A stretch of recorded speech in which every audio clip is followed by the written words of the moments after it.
It happened in less than 10 seconds. My daughter, who can't walk without help, who smiles at strangers and hums lullabies to herself, was standing on our front porch, 5 feet from our front door, when a bullet tore through her chest. The sound still echoes in my bones. I remember the thud of her body hitting the wooden steps, the way her toy slipped from her hand, rolling slowly to a stop beside her blood. She didn't scream. She couldn't. And when I rushed outside, I didn't see a wild animal or a criminal. I saw a woman, our neighbor, calmly lowering her pistol, lips pressed in a cold, unbothered line. She was threatening me, she said, almost casually, as if it explained everything. My daughter is 12. She has cerebral palsy. She weighs maybe 60 pounds and couldn't lunge if her life depended on it. But to the woman we all called Karen, she was apparently dangerous enough to shoot in broad daylight. On our own property, while security cameras rolled and neighborhood children watched from behind fences. I can't describe the feeling when someone kills your child and calls it self-defense. When the police arrive, guns drawn, and the shooter is sipping iced tea on her porch chair. When you scream for justice and the system whispers back, stand your ground. This wasn't just a shooting. It was a statement, a declaration that fear, irrational, entitled fear, is enough to justify violence, even against a child who can't stand on her own 2 feet. And behind that fear, a homeowners association that had already waged war on our family for months. Citations for wheelchair ramps, noise complaints for therapy sessions, warnings about leaving medical devices outside. They didn't want us there. But we never imagined they'd try to erase us completely. This is not a story about a gun. This is a story about hate, power, silence, and the consequences of all three. What happened to my daughter was not an accident, and what happened after is even worse. This is the story of how an HOA Karen shot my disabled daughter on our porch and then called it self-defense. We moved into Maplewood Estates 3 years ago, not because it was perfect, but because it was safe. Clean sidewalks, freshly trimmed lawns, a playground at the end of the cul-de-sac. A place where my daughter Ava could grow up in peace, or so we thought. We bought the smallest house on the block, but we loved it. A cozy one-story with a wraparound porch and a ramp I built myself for Ava's wheelchair. For us, it was a fresh start. My wife had just landed a job at the nearby hospital, and I was working remotely balancing conference calls and caregiving. Ava, despite everything she lives with, was always the light of our home. She was born with cerebral palsy, severe enough that she couldn't walk unaided and struggled with muscle control. But her mind was brilliant. She could read better than most kids her age, loved coloring books, and had this little laugh that sounded like a songbird. From the beginning, though, the neighborhood watched us like we didn't belong. Maybe it was the ramp or the minivan with the disabled parking placard. Maybe it was Ava's laughter during her morning therapy sessions, which echoed down the block before 9 a.m. Whatever it was, it didn't take long for the letters to start. Slipped into our mailbox without a stamp. HOA notices and signed, printed in bold caps. Unapproved exterior modification. Noise complaints. Yard noncompliance. I remember laughing at the first one. Our yard had a small wind chime and a gnome by the mailbox. Hardly an eyesore. But the tone wasn't playful. It was stern, authoritative, and increasingly aggressive. And then came her. Her real name is Lorraine, but everyone, even quietly behind closed doors, called her Karen. Early 60s, platinum hair, always stiff with hairspray, and a constant look of suspicion. She lived across the street and served on the HOA board. From the moment we arrived, she had a way of looking at us like we were intruding on her postcard-perfect neighborhood. She never waved, never smiled, just watched and complained. The first face-to-face confrontation happened the day Ava was playing with chalk on our porch. Karen walked over, uninvited, and asked if we could please keep the sidewalk clean. I looked around. The chalk was on our porch, not the sidewalk. She smirked and added, "Well, these things set a tone. Property values matter, you know?" Over time, the encounters escalated. We got warnings for excessive medical equipment after we left Ava's specialized walker outside overnight. A formal citation for having improperly installed ramps, even though mine met code, and had city approval. The real sting came when she called animal control on our therapy dog, claiming it was aggressive, though it had never so much as barked at anyone. She knew what she was doing. Each report, each complaint was a strike, a slow, calculated campaign to isolate us, to pressure us into silence, or maybe to drive us out entirely. But we stayed. We stayed because Ava loved her bedroom with the butterfly curtains, because she had just made her first friend in the neighborhood, a kind little boy named Milo who brought her books every Saturday. Still, the weight of her presence grew heavier. Lorraine, Karen, began filming us, standing behind her blinds with her phone aimed at our porch. If we brought out Ava's medical equipment, she'd step outside and glare. If Ava laughed too loudly, she'd suddenly appear with a broom to sweep the driveway. One time, she took photos while my wife helped Ava practice walking from the porch to the grass. When confronted, she shrugged and said it was for documentation. We reported her once, early on. I remember calling the HOA's general hotline, trying to explain that one of their board members was targeting our family. The man on the phone sighed and told me, "Well, sir, homeowners do have the right to report code violations if they believe they're legitimate." Legitimate. That word would haunt me later. Legitimate fear. Legitimate complaint. Legitimate defense. It was as though our presence was the problem, not her paranoia. There was one night I'll never forget. I came home from picking up dinner and found chalk writing on our driveway, not Ava's, crude, angry letters. Move out. I knew it wasn't kids. It was too precise, too deliberate. I showed my wife. We cleaned it in silence. We didn't report it. What was the point? Then, about a month before the shooting, Lorraine attended an HOA meeting and introduced a proposal banning personal mobility devices left outside, a thinly veiled attempt to criminalize Ava's walker and wheelchair if left near the porch. Several neighbors pushed back. A few even texted us afterward offering quiet support. But no one stood up during the meeting. No one challenged her directly. She held too much sway. She'd been there too long. People were afraid to rock the boat. Looking back now, the signs were everywhere.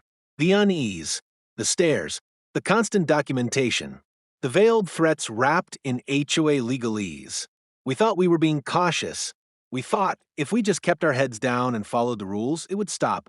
But what we didn't understand was that for some people, hate doesn't stop.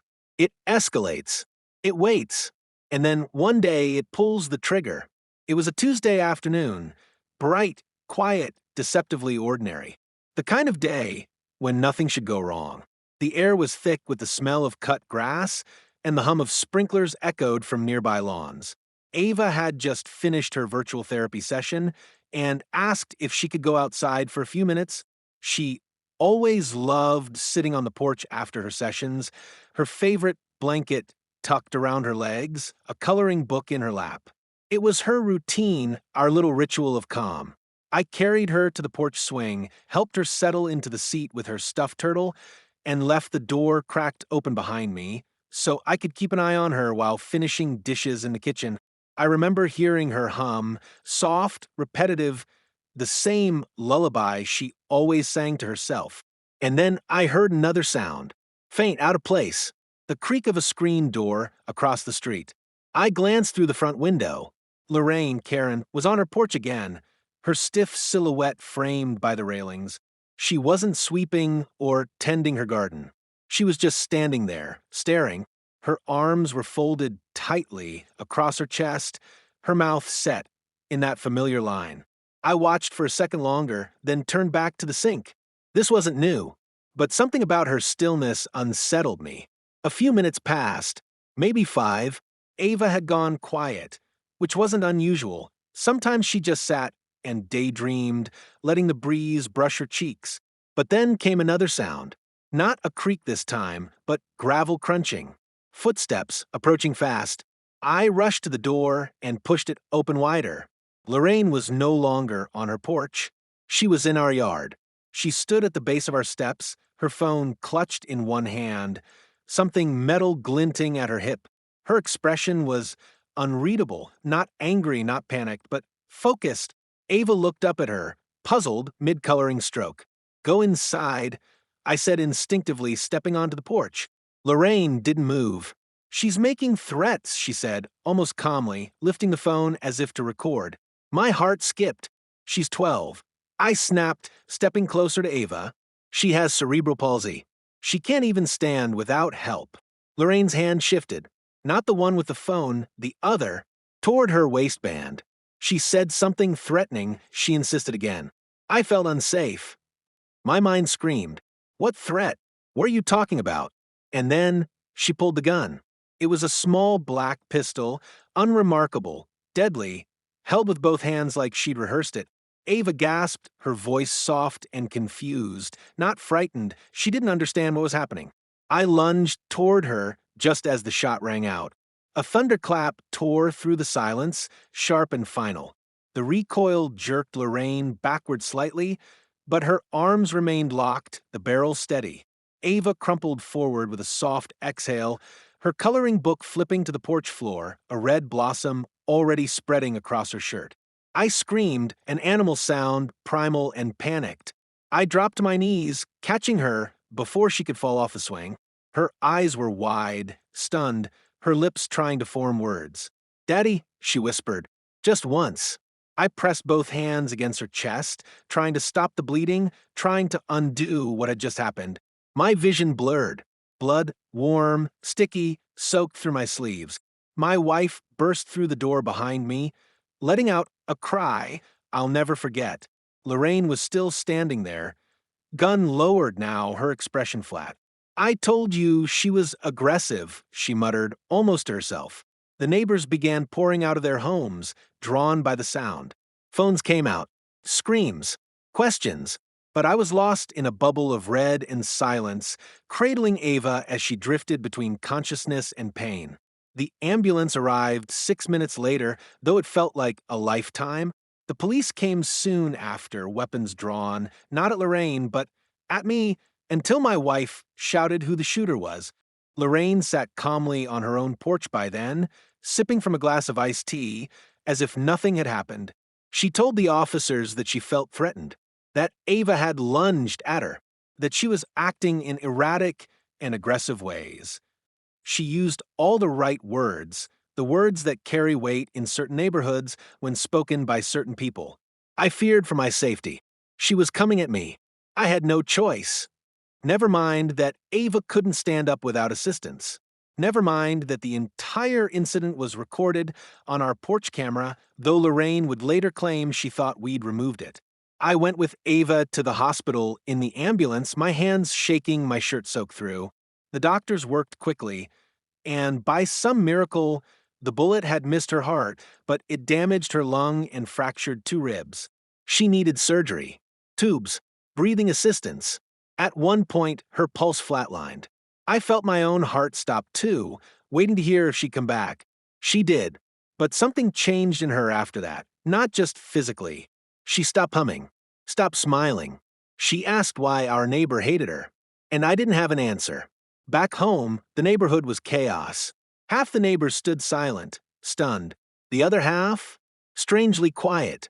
The HOA released a bland statement about respecting ongoing investigations.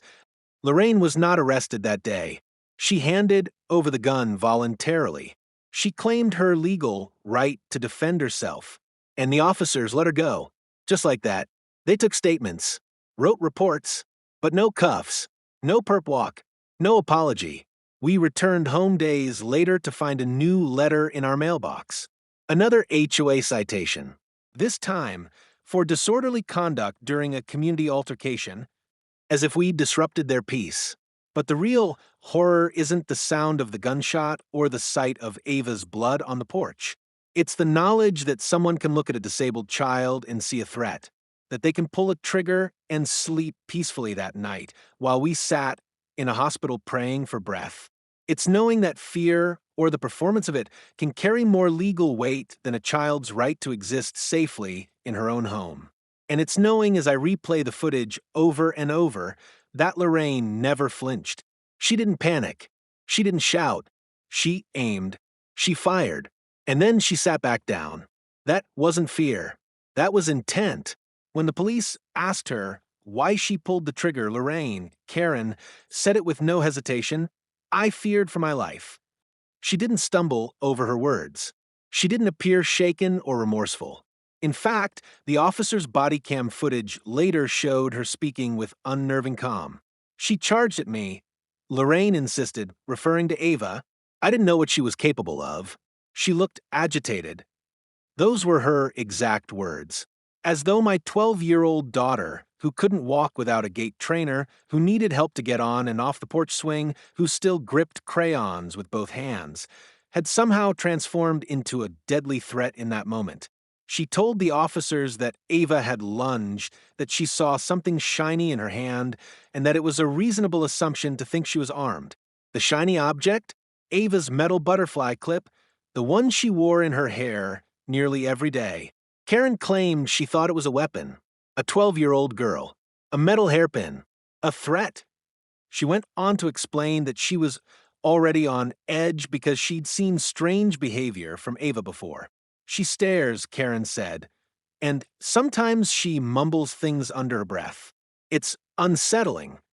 The implication was clear that Ava's disability made her frightening, that her movements, slow and jerky from muscle stiffness, were interpreted as aggression, that her humming, her uncoordinated speech, her blank stares during overstimulation, all things we've come to understand as normal parts of her condition, were enough to register as danger in someone else's eyes. But this wasn't just a misunderstanding. This was a narrative carefully crafted in real time, playing into every trope the media and society have trained certain people to believe. That different means dangerous, that disability equals unpredictability, that fear, even irrational, even absurd, is a shield you can hide behind if you have the right skin color, the right tone, the right place in the neighborhood hierarchy. Karen never once mentioned regret. Not once did she ask if Ava would survive. She never called 911 herself. That was me. In fact, by the time first responders arrived, she had already rehearsed her lines. I didn't want to hurt anyone, but I had to protect myself, as if my daughter's existence was an attack, as if sitting on a porch, humming with a coloring book, was an act of war. She never cried. She never wavered. And most chilling of all, she ended her statement with, "If I had to do it again, I would." The officers wrote it down, word for word. I read it later in the report, and my stomach turned. But what makes a person see a child and still pull the trigger? Is it hate? Is it fear? Or is it the quiet confidence that nothing will happen, that the system will catch you before you fall? Karen didn't act like someone who panicked. She acted like someone who knew the rules, who had seen them play out before, and who understood that all she had to do was say the right words. I was afraid. She looked threatening. The burden of proof would shift not onto her, but onto us, onto a disabled girl lying in a hospital bed, struggling to breathe, whose greatest weapon was a pink backpack filled with crayons and stickers. It's one thing to live in fear. It's another thing entirely to weaponize it, to rehearse it, to perform it, and then be rewarded with silence and sympathy. What does it say about a society that allows fear to be more persuasive than fact? About a system where a woman with a gun is protected while a child with a disability is treated as suspicious? How do we teach our children that the world is fair when the truth isn't enough to protect them? When the way they move, speak, exist is seen as justification for violence? Karen's excuse wasn't just a lie. It was a mirror held up to all of us, and what it reflected was terrifying the hours after the shooting blurred into a surreal haze of lights, noise, and the deafening weight of disbelief. The porch, once Ava's safe haven, became a taped-off crime scene swarming with police, paramedics, and neighbors whispering behind hedges. Blood still stained the floorboards when the sun went down, and despite our pleas, no one brought us a clean cloth or a word of comfort. Karen, remained at her home across the street, never once approached with handcuffs, never separated from her property. She sat beneath the warm porch light, like it was any other evening, watching the chaos she had caused unfold as if it were a neighborhood movie night. The ambulance had taken Ava away, But we were still there, fielding questions from officers who seemed more interested in the position of our daughter's body than the woman who had put her there. Within an hour, the first news crew arrived, their van bumping awkwardly over the curb, camera lights flashing through the dark. We didn't speak to them that night. We were still trying to convince ourselves it wasn't real. But by morning, it was everywhere. Local headlines ran with shocking speed. Woman claims self-defense after shooting disabled girl on her porch. Stand your ground invoked in Maplewood Estates incident. The words stung not just for their cold detachment, but for how easily the narrative bent to fit Karen's script. Online, the story began to split in two, one half horrified, the other disturbingly curious. Some users, hidden behind usernames and keyboards, questioned what Ava had really done to provoke fear. People fake disabilities all the time, one comment read. We weren't there. We can't know if the shooter was really threatened, said another. But far more powerful were the voices that rose in outrage. Parents of disabled children flooded our inbox with messages of support. Advocates for disability rights posted Ava's photo with hashtags like hashtag Justice for Ava and hashtag Disabled Not Dangerous. A local activist group organized a vigil just 2 days later. Hundreds showed up, strangers holding candles, parents clutching their children, neighbors who had never spoken to us before suddenly holding our hands and apologizing through tears. The footage from our porch camera had gone viral, and once people saw the truth, the stillness in Ava's body, the casual posture of the shooter, there was no denying it anymore. This was not defense. This was a deliberate act, a reflection of fear shaped by prejudice. Still, the HOA remained quiet. We received no call, no visit, no expression of concern. 3 days after the shooting, a new HOA bulletin arrived in every resident's mailbox, ours included. It reminded homeowners of the importance of maintaining a peaceful and respectful community atmosphere and encouraged residents to report any perceived threats or suspicious activity immediately. No mention of the shooting, no mention of Ava, just a thinly veiled reinforcement of the fear narrative Karen had spun. When my wife confronted the HOA president at the next board meeting, asking how a child could be shot on her own porch without comment from the community that claimed to value safety, he offered a bland response. We cannot comment on ongoing investigations, but we hope for a swift resolution that satisfies all parties involved. As if this were a noise complaint. As if someone's life, someone's daughter, was a dispute waiting to be satisfied. Behind closed doors, we heard that Karen was receiving support from some neighbors, the ones who had always waved her way and ignored us. One anonymous letter slipped under our door in the dead of night read, "Maybe if you kept your child inside, this wouldn't have happened."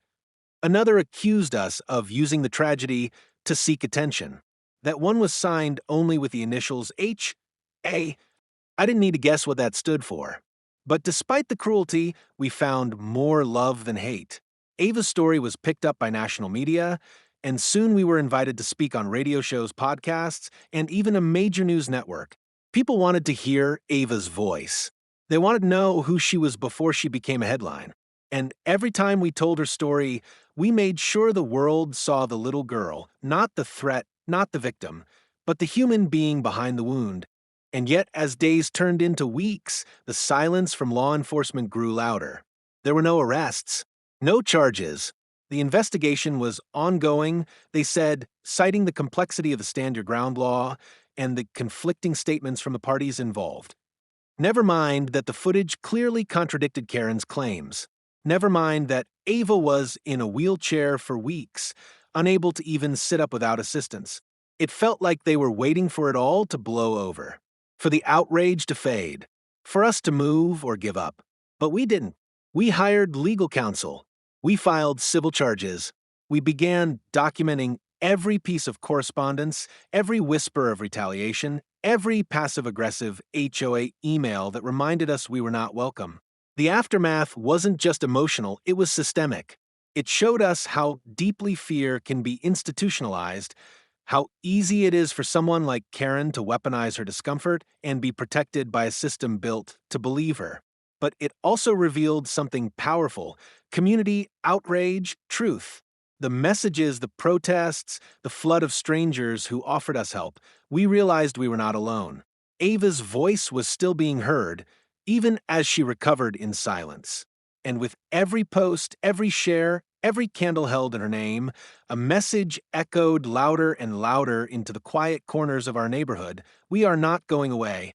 The days after the shooting were not just about healing, they were about fighting, begging, and unraveling every layer of a system that seemed determined to protect the shooter instead of the child she nearly killed. The police report was brief and oddly neutral in tone, filled with vague phrasing like alleged altercation, perceived threat, and pending forensic review. Nowhere did it reflect the raw reality of what had happened on our porch: a disabled girl, unarmed and seated, shot by a neighbor standing 10 feet away. We handed over the full surveillance footage immediately, high definition with audio, no blind spots, believing it would result in immediate charges. But instead, the footage was logged for investigation, and Lorraine walked free. No arrest, no detainment, no official charges. When we called the precinct for updates, the officers seemed uncomfortable, evasive. One even asked if Ava may have startled the shooter, suggesting that unpredictable behavior from people with disabilities could trigger defensive instincts. That word, instincts, stuck in my throat like a knife.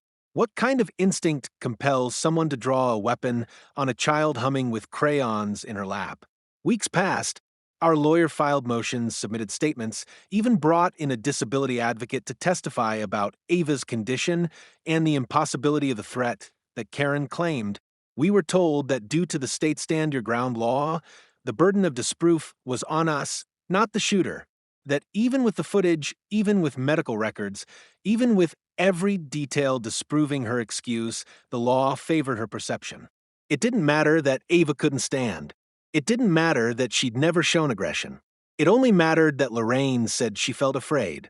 It was maddening, not just the loophole itself, but how easily it was believed.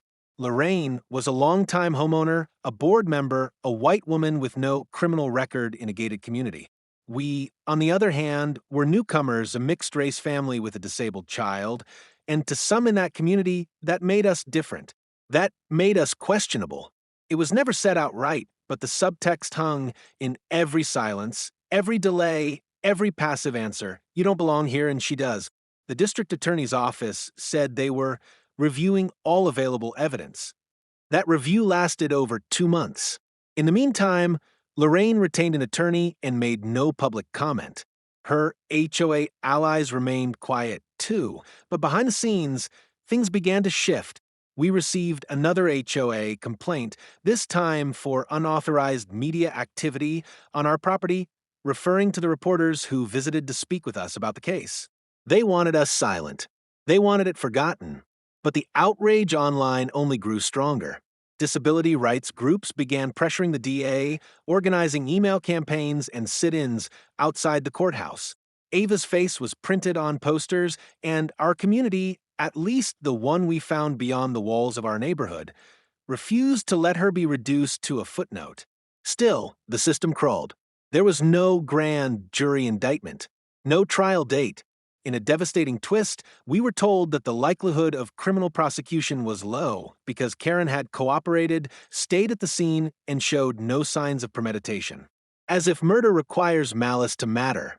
As if a gun fired in ignorance is somehow less damaging. The reality hit hard. The system didn't see our daughter. It saw a legal question, a gray area, a potential controversy best avoided. The emotional toll was brutal. Ava began having nightmares, waking up in sweats, crying out with a voice that had once only sung lullabies.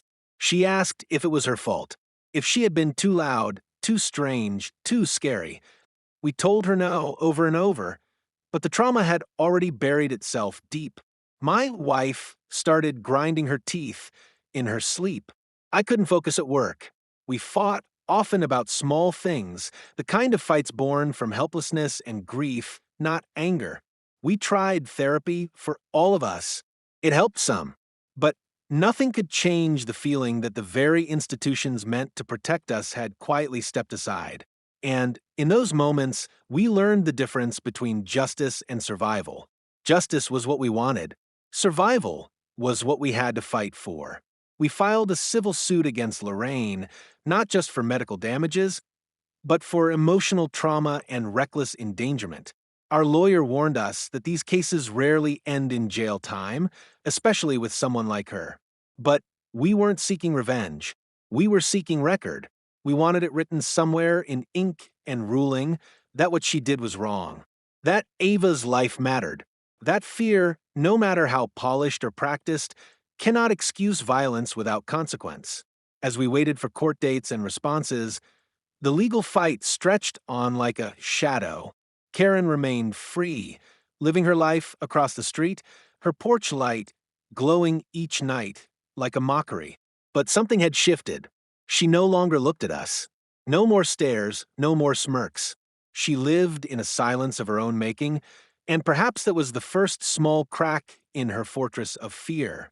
We kept showing up to meetings, to interviews, to courtrooms. Not because we believed the system would magically fix itself, but because Ava deserved our fight. Because every child like her, different, beautiful, misunderstood, deserves a world that doesn't pull the trigger first and ask questions later. To anyone watching this, I want to say thank you, not just for your time, but for seeing Ava, for hearing her story and holding it in your heart. It's easy in this world to scroll past tragedy, to get lost in headlines, and forget that behind every viral story is a child, a parent, a family trying to survive something unthinkable. Ava is still with us, and every breath she takes is a miracle. She's recovering slowly, physically and emotionally, but the light in her eyes hasn't fully come back. She no longer sits on the porch. She doesn't reach for her coloring books the way she used to. Loud noises startle her. She wakes up some nights asking if it's safe to go outside. No child should ever feel that way. And no parent should ever have to explain to their child why someone saw their body, their disability, as dangerous. What happened to Ava wasn't just an attack on her. It was an attack on every child who lives with differences, on every family who tries to make a home in a world not built with them in mind. This story is ours, but it echoes so many others, stories that never made the news, stories buried in silence, swept under laws that protect fear more than they protect truth. We are not asking for pity. We are asking for justice, for accountability, for change. We are asking that Ava's name not be forgotten, that her voice, quiet as it may be, continues to resonate far beyond our front porch. If you can help us share this, please do. If you can support in any way, legally, emotionally with your platform, with your voice, we need it. Not just for our family, but for the next one who might be targeted. Ava deserves safety. She deserved to feel at home. And so do all the children like her. Please stand with us. Help us tell the world that fear is not a license to kill, and that every child, no matter how they move, speak, or look, deserves the right to simply be. We're still waiting. The legal process grinds forward, slow and uncertain, like a storm that hasn't yet decided whether to pass or destroy. There's no trial date on the calendar, no apology, no knock on our door with the justice we deserve. Lorraine continues to live across the street, her porch just as polished, her shutters drawn tighter now. Not from shame, but from silence. And in that silence, we're left wondering what comes next. Will the system finally wake up and see Ava as more than a footnote?